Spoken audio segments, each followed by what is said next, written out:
There are more commandments in this week's Torah portion than in any other portion.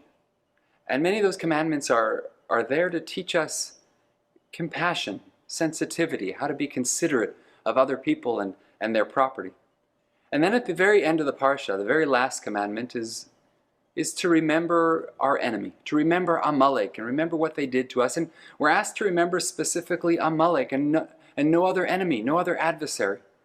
It's not remember Egypt that enslaved you for over 2 centuries, but remember Amalek. Why? Because they had no compassion. Because they attacked from behind. They attacked the vulnerable and the weak.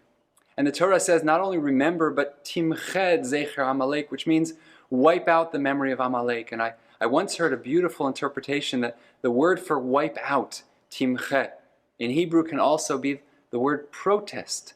Protest that what they did. As you remember them, protest their actions. Their lack of compassion is protested with our abundance of compassion. They saw the vulnerable and the weak as targets, and we see the vulnerable and the weak as opportunities to include people in our inner circles and in our community.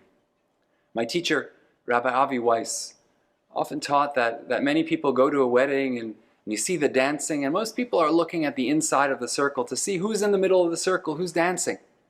But he said that a real spiritual leader looks not at the middle of the circle, but looks at the outside, at the periphery.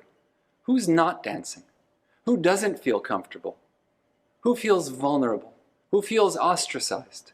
And how can we be inclusive of those people? As we prepare to celebrate the holidays together, Rosh Hashanah just a short while away, we're going to gather in our congregations, in our communities, in our sanctuary, and we're going to notice all of the people around us.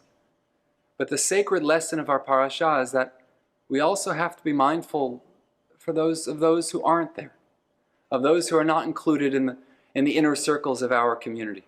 To be mindful of those who might feel vulnerable or weak and might need a helping hand and might need an inclusive embrace to welcome them, because that's the blessing of being part of a community.